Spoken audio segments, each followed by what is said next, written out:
Alright guys, I'm actually starting today's update out sitting up here on my bed because that's where the guppies are. I know I'd showed y'all last week, I guess, that I had guppy fry. And this is more of a pigeon channel, but it's also just kind of a vlog, so one or two people had expressed some interest in it, or liked that I'd added that in, so here they are. They're bigger than they were last time I showed you. I see them every day, so the I don't see how much they've grown as much. It's harder for me to tell, but I feed them as often as I can. They are supposed to eat something like 6 times a day. Anyways, I put 20 of them in here. I'm not sure how many are in here now. I mean, no more than 20, of course, but I don't know if any have died. 1, 2, 3, 4, 5, 6, 7, 8, 9, 10, 11, 12, 13, 14, 15, 16.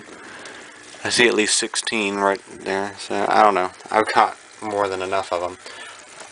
And this is a custom. I've built this fish tank custom to go on my headboard of my bed. It's a bunk bed. I've got a little filter over here, which is actually, oh, it looked like not much water was coming out, but it's just kind of running down the side of the filter instead of dribbling in, I guess. Kind of weird. But I've got an air stone in here, so they're getting plenty of air. Plenty of water circulation. Unfortunately, the custom hood stopped working. I'll show that to you in a second. But everything else is going fine. Without good steady light, all this dwarf hair grass that I bought and planted, with good lighting, it would spread out all over the bottom of my tank and carpet it, make it like a little long green field in there with some boulders. It's kind of what it'd look like, especially with them being so small right now. But without the light, the dwarf hair grass will just slowly die. It's actually not looking too bad yet, but I don't know. I need to figure something out about that. Just thought y'all might like to see that. Willie's over here too. Hey Willie. Willie lives in my room with me. This is the light which stopped working. It's just a strand of lights wrapped around 2 PVC pipes in this rain gutter, which would be, of course, turned upside down. And then it would plug in, and then this is the remote for it.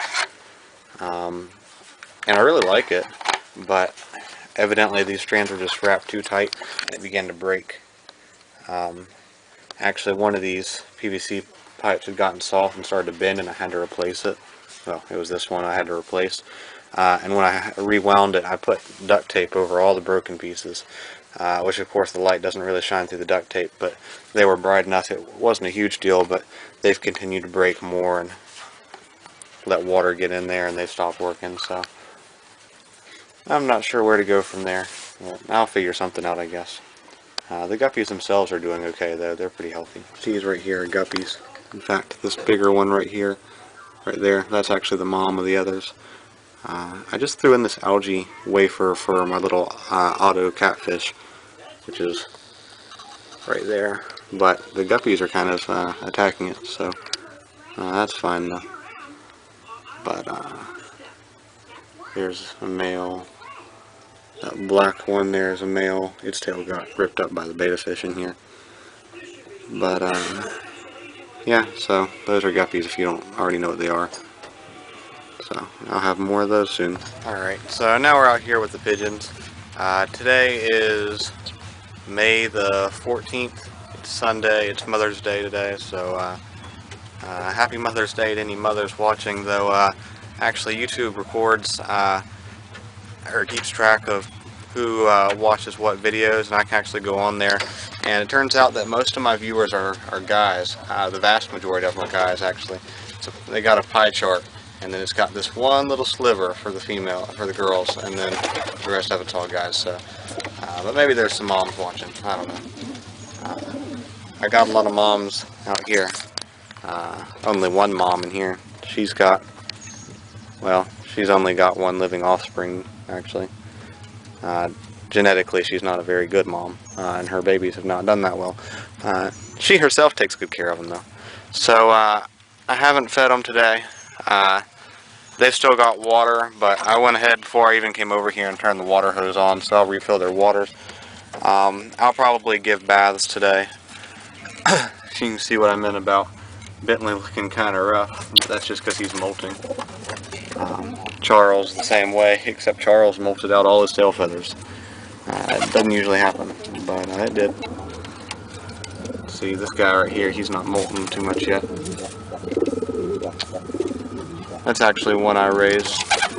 It's actually a full-blooded sibling to the ash red grizzle up there, and to, no, not that one. I guess that one right there, because that blue check and that ash red grizzle are nest mates, but they're a full-blooded sibling to that pigeon right there. That's their brother, but he's a year older.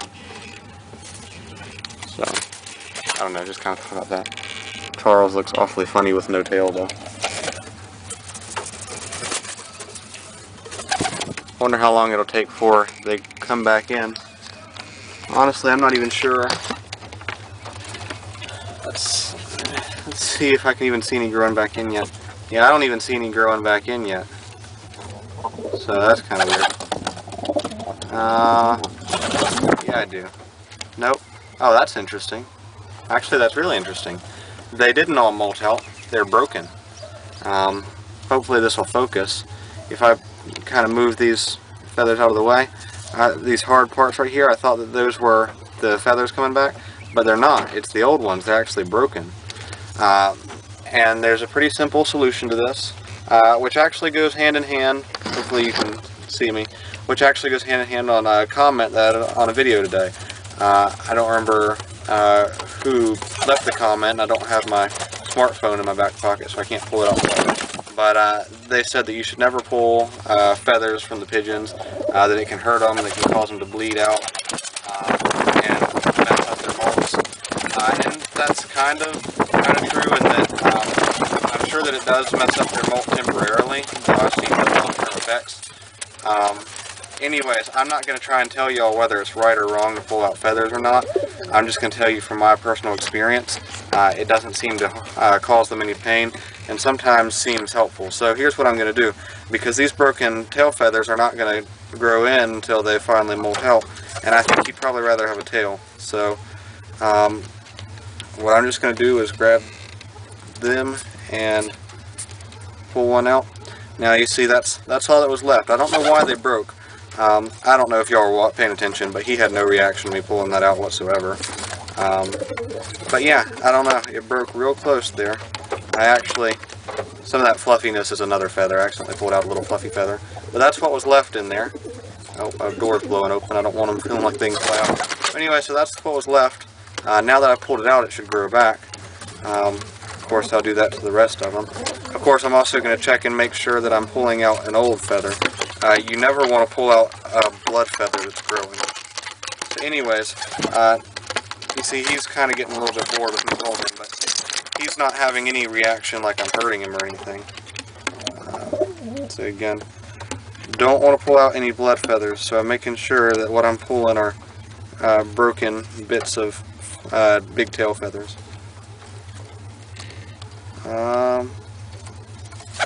Yeah, that's a broken one.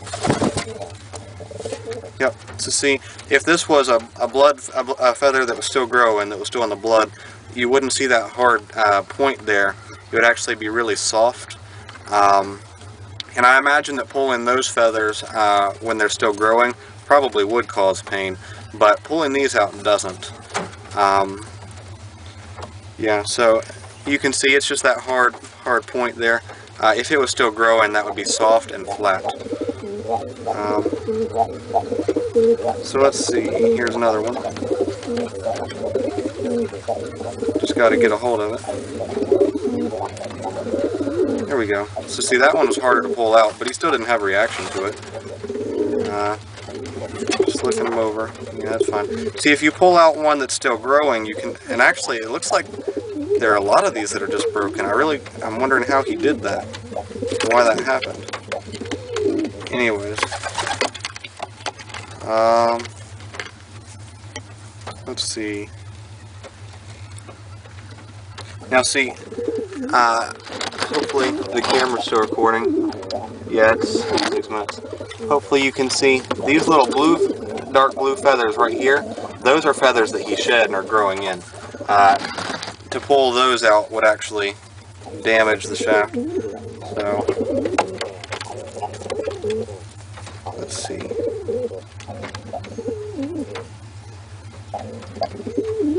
Or damage the follicle or whatever, I guess. That was actually not a big tail feather, but it was broken. I don't know how he broke all these. Yep, there's another broken one right there. I'm just kind of pinching it and pulling, and it's not hurting him. I mean, he's just fine. I think he's getting a little tired of me holding on to him, but I mean, look, I'm not even holding on to his feet. He's not, he doesn't really care too much. He's probably hoping I'll feed him after this.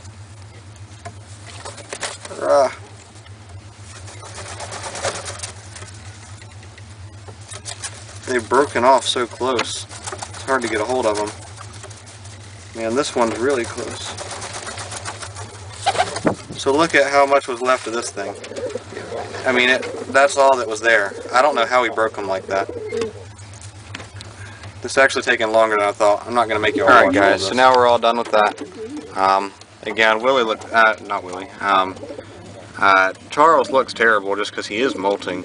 But I pulled those out, and I think I actually wound up pulling all 12.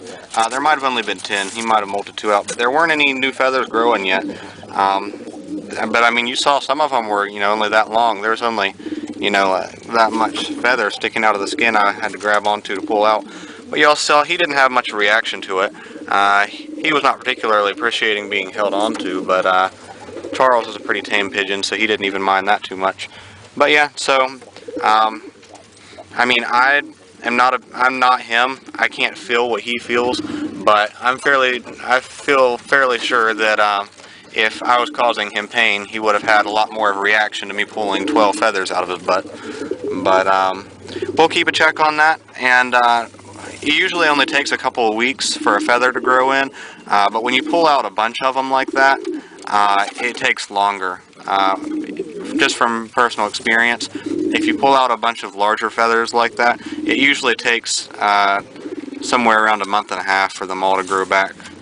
Just because they're all growing at the same time, it takes a lot of energy. So you want to make sure you feed them good while that's going on. And here's Bentley he's thinking about trying to get out. Here's I actually didn't name this one. He's kind of wanting to come out too. This one, actually, my ash red grizzle, and its brother, the blue check right there, and their brother, the older blue check, which is right there.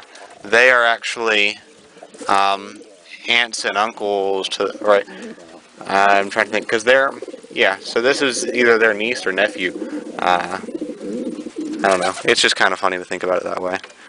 But, so a lot of them are related in some way or another. But, anyways, I will go into the breeding loft. I'm probably going to run them some baths. Since it is pretty warm today, it's also a little bit breezy. They'll like that. But, since we're on the subject of feather pulling, there is something I want to show you. And then I'll go into the breeding loft. We'll check out those birds, because there are a couple things I want to show you in there.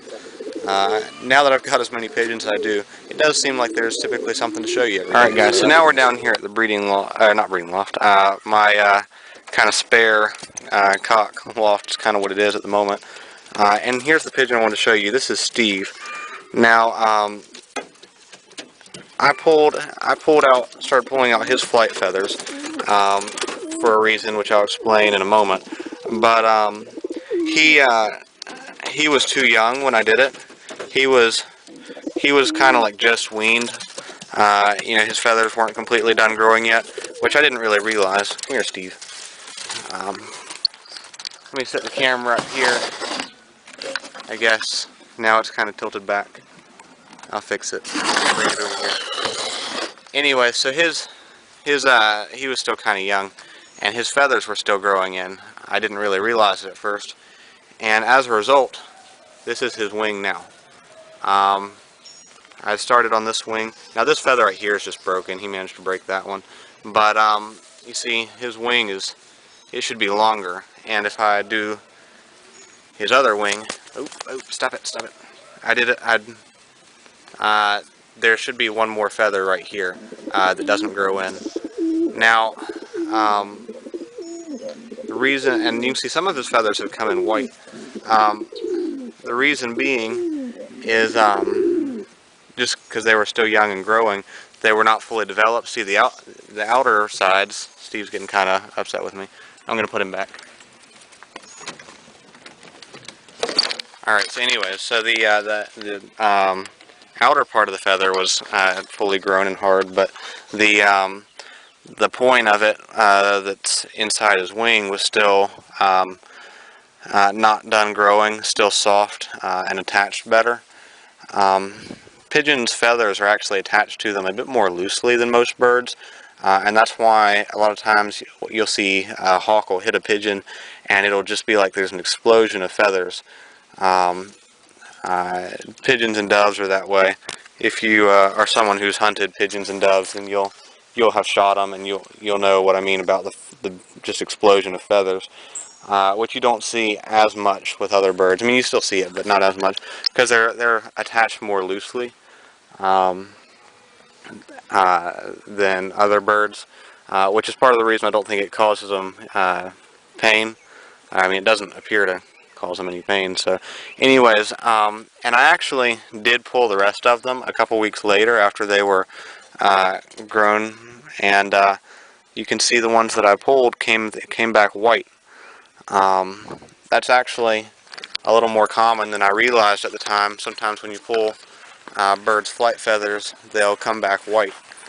But now I'll explain why I did that. It all has to do with trap training. I was not so experienced then, of course. Actually, he's the first colored homer I ever had. I had a pair of white homers before him. I never got any babies out of them, and one died, and I think a hawk killed the other one. But anyways, so what happened was I was trying to trap train him. I didn't have a look around or anything. I didn't have a good, I didn't really know how to trap train. And so what I would do was pull the flight feathers, six flight feathers on each wing, which would stop them to be able to fly. Just like you would cut the feathers on a parrot, but I would pull them so that they would go ahead and start growing back. And then I could have them out on top of the loft without worrying about them flying away. But then I could, get them, put them through the trap. As they would slowly regain their ability to fly as their feathers came in, it would become easier and easier for them to get into the loft, and they would start to be able to fly around a little bit, but they still wouldn't be able to fly around real well, so I wasn't worried about them flying away. Which does, it does work, but if done incorrectly, it's not a good thing. So I wouldn't recommend doing that, of course. Nowadays, pretty much the only reason I pull feathers are when they break, like in his case. Instead of waiting, having to wait a month or two for all those to molt back in, or to fall out and grow back in, and go ahead and pull them, and he'll start growing his tail back. Pigeons appreciate having tails, so they can fly without them, though. A lot of people think that birds can't fly without their tail, but that's not true, because I accidentally pulled the tail feathers out of a roller once. He had already lost some just molting, but for some reason, and this happens every now and then, he was about ready to molt them all, and they were all pretty loose, and when I grabbed hold of him, I kind of grabbed him by the tail, and out they came. They came back in fine, but he could still fly without them. I actually put the video on YouTube. It's not as an update, it's just one of the first videos I put on there. I think it's just called Tailless Birds Flying. But they can fly, they just can't steer very well. He didn't really land on top of the loft, he kind of crashed into it, but oh well. I think I left in a rush this morning and left the lock off here. I'm glad it didn't come open, it's kind of breezy today. Anyways, obviously there are much better ways to trap train a pigeon than pulling his feathers out. Though in the case of an old bird, like trying to trap train an old homer, I actually would go with that method for that. I honestly think that I could probably trap train this pigeon, and there's the other one right there. I honestly think I could trap train them to my lofts by pulling the flight feathers and trap train them that way. Them being able to be out but not able to fly away. I honestly think I could do that. And there's other ways to stop them from flying too. But that's why I did it. I'm not telling you that you should or shouldn't do what I did. Well, I am telling you you shouldn't pull the feathers when they're growing, because it probably does cause them pain. In fact, it did. It did seem to cause him some pain when I did that. I do remember that it did. And it damages the I don't know, whatever you call the place on their wing where the feather grows out of. Damaged it to where, and he does start, every time he molts, he does start to grow those feathers in, but they only get about that long, and it's kind of like they shrivel up and die, and usually they fall out. So, anyways, the birds are just kind of enjoying a lazy afternoon. As if to prove my point, Coco was yawning over there. But, a black roller looks real nice, sitting out here in the sun. Actually, it looks like, he kind of looks like he has a little bit of a brownish tint on the camera. It doesn't really look that way in real life, but here's my blue T-check satinette roller cross. Next to it is my indigo ash red. I'm pretty sure it's an indigo and not just an ash red. I think it is indigo, but it's also a roller cross. That's its dad right there, the bald-headed roller there. And then right there is the nest mate, which is a hen. She's just a blue check, indigo, which she looks real nice. She's bathing in that, it's like a cookie tin. I run water in that for their baths sometimes. And I'll run them baths here in just a little bit. And this guy, who can't fly, he's just kind of sitting out on the floor over here. I'll sit him up here and let him enjoy the warm weather. There's something wrong with this wing. He can't hold it out and open it. I really don't know why. There's nothing wrong with him other than that, and I don't know if it was an injury. I don't recall anything ever happening to him that could have injured him, but I don't know. He'll never be able to race or fly though, but that's okay.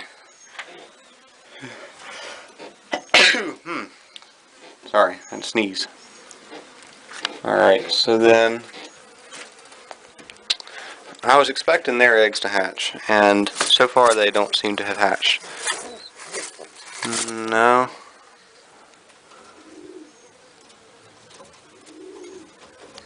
Holding it up to my ear to see if I can hear anything.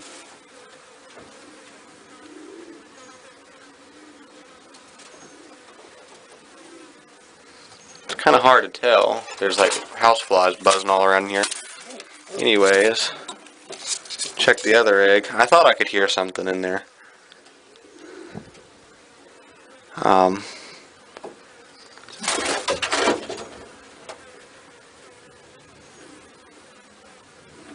Yeah, I can hear this one. I can hear the baby in that one, and I think I could hear it in the other one too. They just probably are going to hatch a little later than I thought they were. And sometimes eggs do hatch later than 18 days. And I think their egg actually hatched like 2 days early. And she's not liking me messing too much, is she? Anyways, here's their baby. We can already see right here, he's going to have some white flights, but the end here is going to be dark, and that's going to be dark. It's going to be a blue pigeon. Looks like the same way here. We can see some light coloring right there. But this baby pigeon is, let's see, today's the 14th, so he's 5 days old. Not the prettiest thing in the world, but it'll be real nice looking once it gets older. Got a nice protective mama. Calm down, calm down, calm down. That's right. It's all okay. Just calm down. Anyways, I wonder if she laid an egg. They're needing to lay one. She needs to lay one. No, she hasn't. That's good. I need to throw some pine shavings in there, which I already said that, but I cleaned out their nest box this morning, and they've already messed it up a little bit more. Same goes for them. They were a little more cooperative, and I was able to clean it out a little better. Kind of had to leave in a rush this morning. I'm expecting her to lay an egg anytime, and that's her child right there. I don't know if it's a son or daughter yet, but these grizzles are coming along nicely, though. I don't think it'll be too long before they'll be able to go out, so I'm probably going to send them and this other pair of babies, which are down here somewhere. That's not the baby, that's the mom.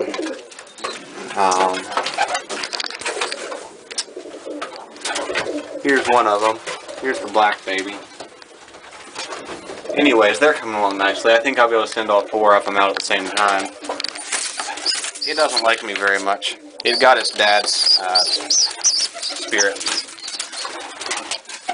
Obviously healthy and strong, but doesn't like me very much. Anyways, so let me show you how I know about when they're ready to go out. I can just set the camera down. So this pigeon's about 4 to 5 weeks old, somewhere in there, probably closer to 5 weeks. But the way I tell is I just look at the underside of their wing. You can see not only are the flight feathers pretty much done growing, not quite, but almost done growing, but also these little feathers under the wing have started to grow. Its sibling should be down here somewhere, and I'll show you that one. Just don't see it. It's probably, maybe it's up in the, oh, here it is. It was up in the aviary. Anyways, so again, and this one seems to have matured just a teeny bit faster. It might be the older one. But anyway, so you can see the small feathers have grown in. Whereas, let's grab this blue grizzle and look at it. You can see its feathers are not quite done growing. The flight feathers are not quite done growing, and the little feathers in here are not done. They're still, mostly pin feathers. So this one needs a little bit longer, and its siblings should probably be the same way. And of course their tails are shorter too, but it's easiest to judge just by looking at the underside of the wing. Not the outside, but the underside. And then if I move over to, oh man, this is a bigger baby. This blue grizzle, see, it's even worse. It's even less far along. It's probably got another good week or so before it gets to the same age as them. Anyways, so they'll be being moved out soon.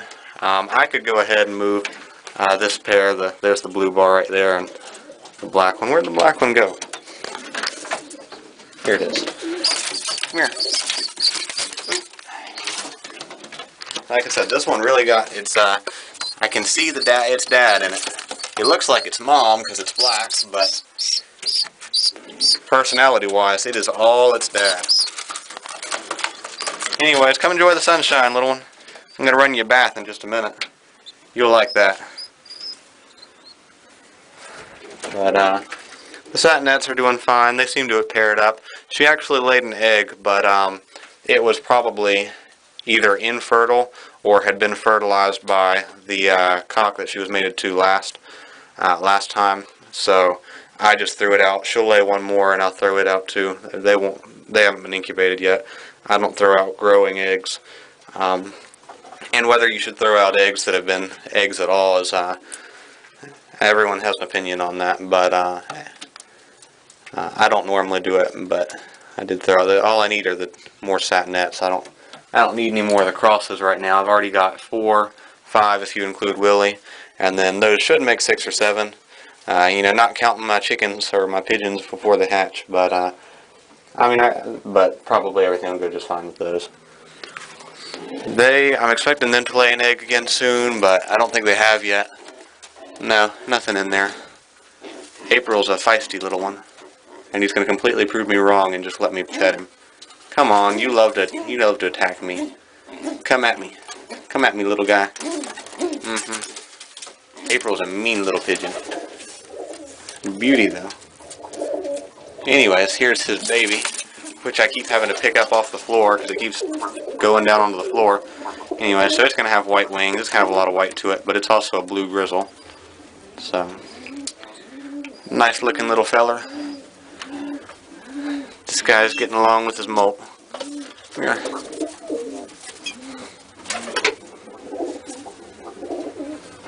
Alright. So, and its sibling, which was, here it is, down here. Come here. This ash red check, it's pretty small. I like small rollers. It's weight-wise, it's not too bad. It's probably not eating quite as well as it ought to be yet. It is just a teeny bit thin, but it's really not bad. Again, I can tell that by feeling the breastbone. It's just a small pigeon. It was always kind of small. That's fine. I like small pigeons. I mean, it's as long as it's strong and healthy. I mean, that's all that really matters. I prefer smaller pigeons. So you just have to know the difference between pigeons that are genetically small and pigeons that have had stunted growth. And to be honest, I think it's probably a little bit half and half with that one. But with it being a roller, I'm not too concerned about it. It's not like if it were a racing homer. Anyway, so they've emptied that water, but they've still got water in this one. There's a little water in that one.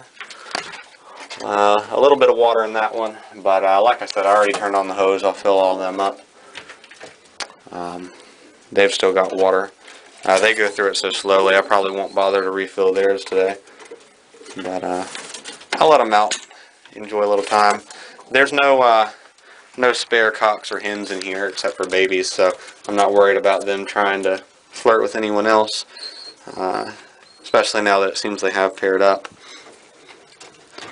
The hen is a bit feistier than the cock, though. She's the one that's going to go at me. He's not. She's the aggressive one. She's the one that's ready to have at one. But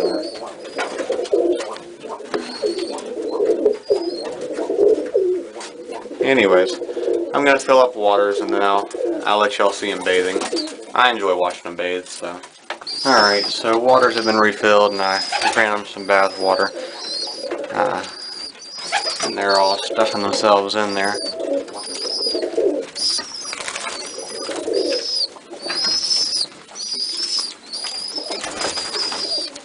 Some of them will actually just sit beside the thing, ruffle their feathers out, and shake around as if they were in the water, even though they're not.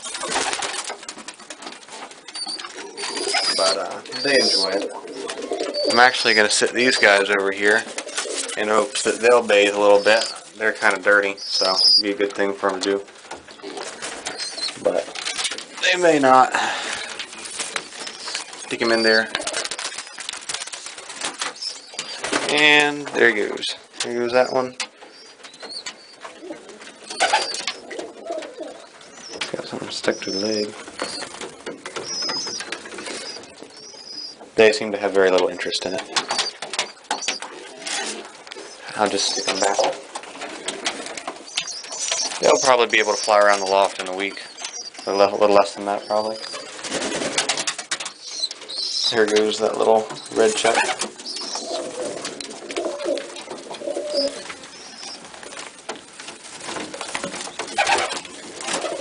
See, that one's just sitting beside the water doing it.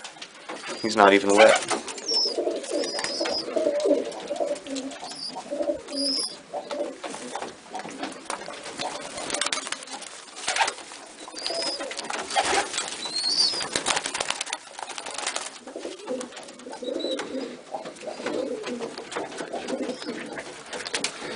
Here's the satinets down here.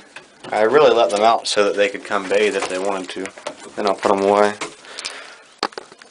I don't really need to refill their feed yet. They've still got plenty of it. They don't seem to be going through as much of it at the moment. What was that all about?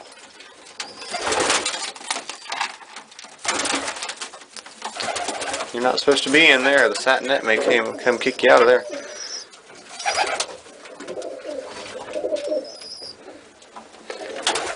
Anyways, I may go ahead and stick, I don't know, I'm trying to decide whether I want to stick that young pair of pigeons, that black one and that blue home, there's the blue bar down there, over there, him and the black one. I'm trying to decide if I want to go ahead and stick them out there. There's the black one up there. I mean, they can fly around and stuff. I'm sure it would be okay too. I don't know. They won't interrupt anything because I'm not yet doing anything. I may go ahead and take them out there and bring the white birds in. But I could also give them a little longer. It doesn't really matter too much. Could just wait for these guys to get ready. But I don't know. Pigeons are getting me wet now.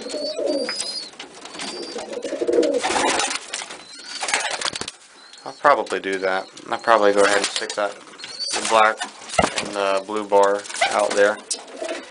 The blue bar is definitely ready. The black one's looks a little less ready, but I mean they should be fine. So there goes April back to his pen over there.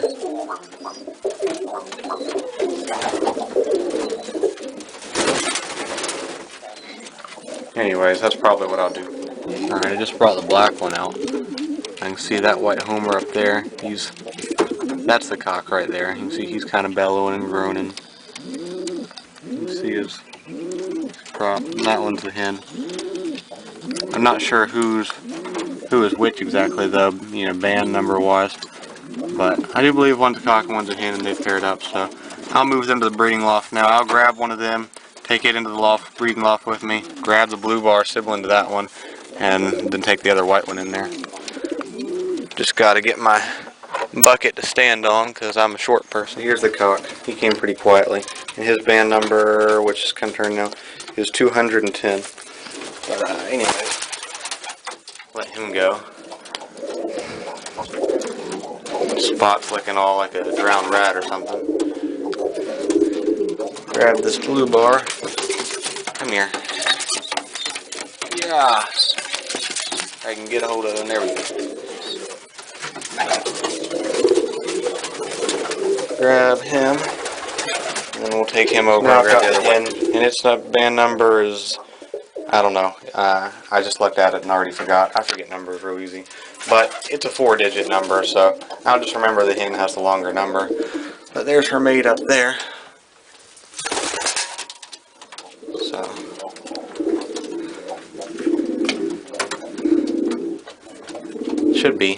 that should be a hen and a cock. I think it is. Now I got them when they were just weaned, and so the guy I got them from, his name's Jeff. He's been on my channel. He was the one that he's our race secretary this year. He's the one that explained about the time sheets and all that.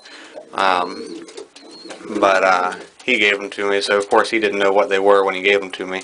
But it worked out this time. I got a cock and a hen.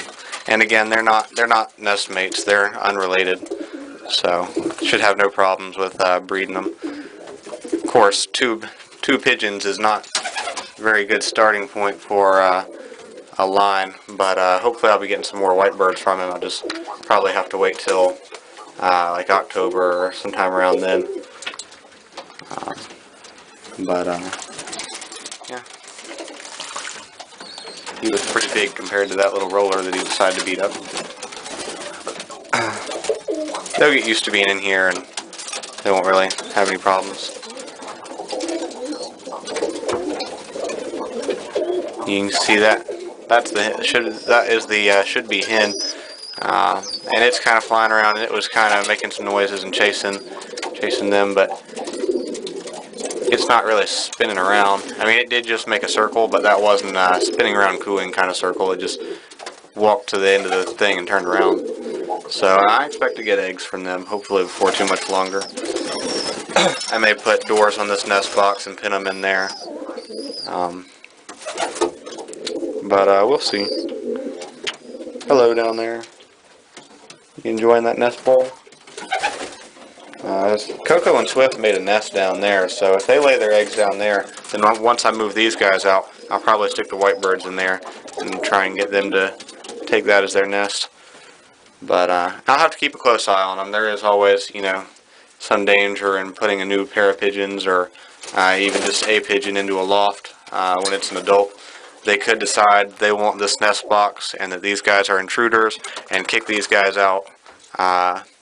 They could decide that about this one too, or that one over there. So, you know, gotta keep a close eye on that. Wouldn't want that happening. But there'll be a little bit more aggression right now, but then things should calm down here in the next couple of days. And at least they're already a mated pair. And all the other adult pigeons in here are mated pairs, so I'm not too worried about it. I just gotta keep a close check. So, birds are mostly sunbathing out here now. See, he's trying to assert his dominance over all the other pigeons. It is something how big he looks compared to that little roller satinette cross. But he's not really like hurting them too bad or anything. He's just kind of pecking them on the head, grabbing them a little bit. But he should be just fine. So, and these guys will hopefully go out there in the next few days. Boop. You weren't expecting that, were you? Surprising. But he doesn't really care. He's my bud. You are. Don't act like you're not. So is Swift. And then there's pigeons like this one. She hates me. So. Anyways. That was a fail. Better luck next time. Those wet feathers weigh you down, don't they? It's kind of funny. He's fine. Or she. He's she. I don't know what it is. It's fine. So. Alright, I think that's it for today. I just gotta top off this water and then go turn off the water hose and I'll be good. So, we'll keep a close eye on Charles and watch and see how his tail grows back in. I forgot to mention a couple of the rollers I've got in there were from the original 4 I got, and I wound up pulling all their flights because I had cut them, and they just weren't molting back, and I wanted to fly them, and you know, I was impatient, so I pulled them out, and they grew back in just fine. Never has caused any problems. They molt normally, just like the other pigeons. So it doesn't seem to have any kind of long-term effects, but we'll keep a close eye on Charles. But I'm not expecting any problems with it, just from past experience. Though Charles is a little bit odd. I'm not sure how he managed to break all those feathers, and you know, he can't fly but like 5 feet across the yard, so he's an odd one. Certainly not making the top of my list for breeding next year, that's for sure. But we'll keep up to date on him, as well as the white birds, and hopefully they'll be breeding soon. And then the 2 new pigeons I just brought in here. I suspect they'll probably stay pretty close together. Nestmates tend to do that even when they're moved to a new loft. I can see the black one over there. Oh, all y'all can see is the wire. Anyways, I see the black one right there. There's the blue bar right underneath her. Him, her, I don't know. Well, but we'll do that. So thanks for watching, guys. If you haven't already, make sure to like and subscribe so you can keep up to date on all that. Plus the much more to go on as the season progresses. So thanks for watching, guys. Take care.